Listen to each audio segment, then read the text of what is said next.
There's a guy who pulls up to your gym in a leased BMW, wearing a fresh pair of $500 sneakers, and he cannot afford his rent this month. And there's a woman 2 lockers down, wearing a plain gray hoodie and driving a 12-year-old Honda, who could buy that BMW in cash tomorrow and never notice the money leave her account. If you had to guess which one is actually wealthy, most people guess wrong. And the reason you'd guess wrong isn't stupidity. It's that your brain was never built to read wealth. It was built to read status. Those two things are not the same at all.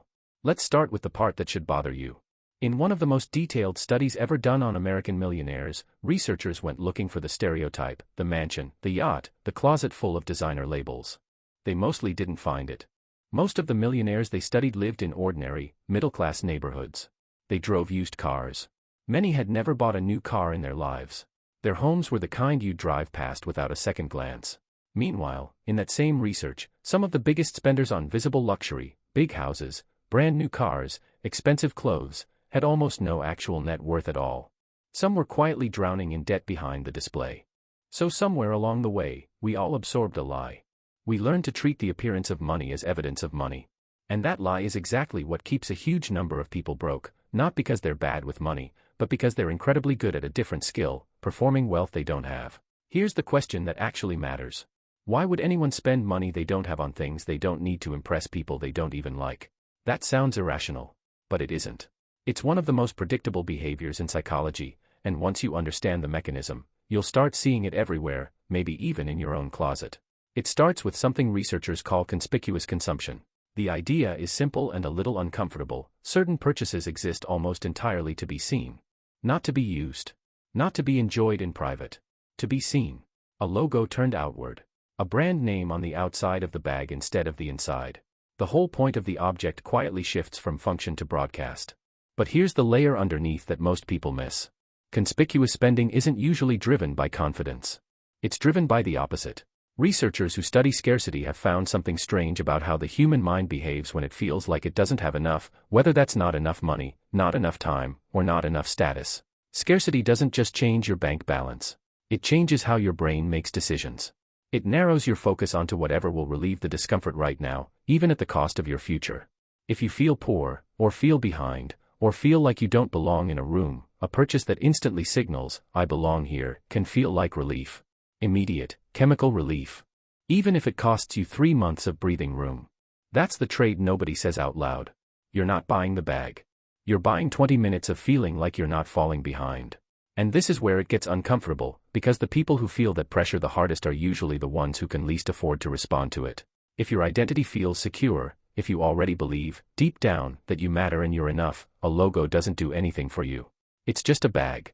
But if some part of you is quietly afraid that you're not measuring up, that same logo becomes a tiny, temporary patch over the fear. And patches don't heal anything. They just cover the wound long enough to walk past people who might see it. Now flip it. Why do genuinely wealthy people so often go the other way? Partly it's math. People who actually build wealth tend to understand, almost instinctively, that every dollar spent broadcasting status is a dollar that stops compounding. But the deeper reason is psychological, not financial. When your sense of worth doesn't depend on being noticed, you stop needing the world to confirm it for you. Genuine security is quiet. It doesn't need an audience.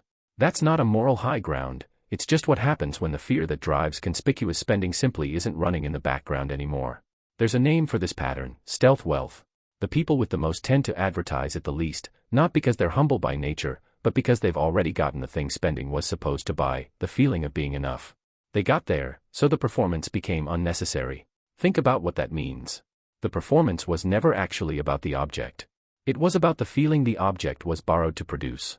And borrowed is the right word, because this is where the trap fully closes. Visible wealth is very often funded by invisible debt. The financed car. The credit card minimum payment. The store card opened at checkout for 10% off. Each purchase quiets the fear for a moment, and each one adds a small monthly obligation that quietly shrinks the exact thing that would actually make the fear go away: savings, investments, the slow compounding that turns money into more money over time.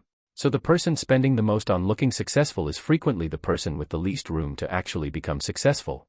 Not because they're careless. Because the very system that made them anxious enough to spend is the same system profiting from that anxiety. Think about your own feed for a second.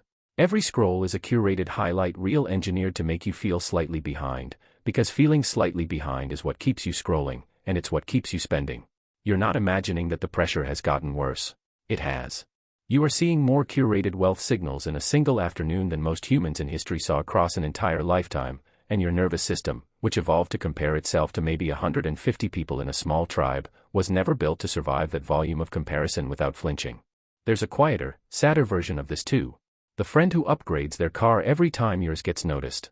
The coworker who somehow always has the newest phone within a week of release, on a salary you happen to know can't easily support it. It's rarely calculated. It's rarely even conscious. It's just the fear finding the fastest exit it can find, over and over, dressed up as a lifestyle. And here's the part that should really sit with you. Even when the purchase works, even when the room does notice, even when someone says something nice about the watch or the bag or the car, the feeling doesn't stay.